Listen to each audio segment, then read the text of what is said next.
Albany are trying to improve safety and offer emergency medical services more support. Tonight, WENY New York Capitol correspondent Elise Klein joins us live to tell us about a number of bills that aim to address this issue. Elise?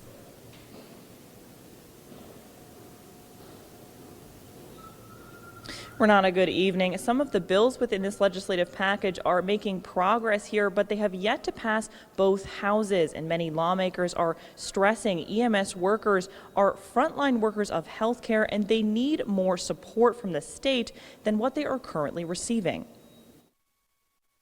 Emergency medical service providers save lives every day, but lawmakers worry a lack of resources and support is getting in the way of their jobs. A package of bills in Albany intend to address some of the financial, operational, and systematic challenges facing emergency medical service workers. For far too long, our ambulance workers have not been accorded the level of investment and attention that they deserve for the life-saving services that they provide. One bill within the package, nicknamed Tip and Tad, would expand Medicaid reimbursement for EMS workers. Right now, EMS providers do not get paid for the work that they do if they treat someone on site. They do not get reimbursed for that work. They also do not get reimbursed if they transport someone to any other place other than a hospital.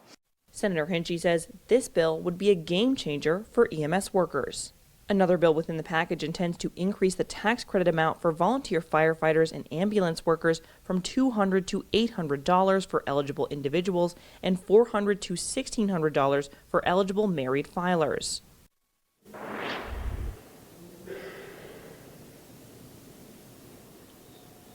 Some of the bills have passed within the legislative package have passed in the Senate and now go to the Assembly, and others have yet to still pass both houses. Lawmakers have about 1 week left to get these bills done. Renata, back to you.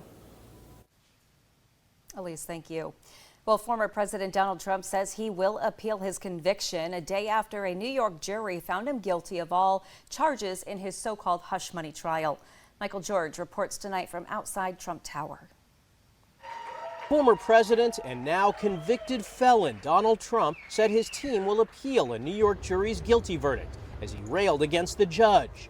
We're going to be appealing it on many different things. He wouldn't allow us to have witnesses. He wouldn't allow us to talk. He wouldn't allow us to do anything. Trump was convicted on all 34 counts of falsifying business records related to a payment his former lawyer, Michael Cohen, made to adult film star Stormy Daniels ahead of the 2016 election to keep her quiet about an alleged sexual encounter. Legal experts say her salacious testimony may be one area the defense targets for appeal. The defense asked for a mistrial right after that testimony, and I think we can expect to see that again in an appellate brief.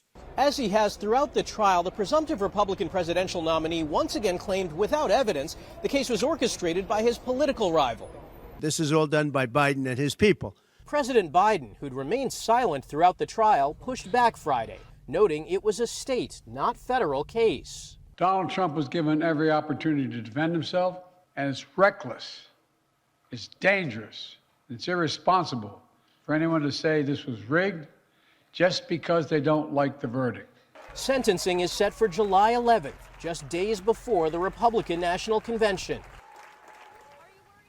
The Trump campaign says it raised nearly $35 million in the hours following the verdict.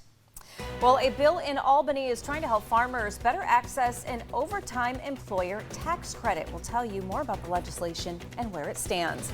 And over 100,000 Teslas are being recalled. We'll tell you what the issue is and what you need to do. But first, a look at your local stocks. Actually, before stock, that's coming up in the next break. We're expecting another cool night tonight, but temperatures tomorrow will approach 80. I'll have the rest of the weekend forecast for you coming up.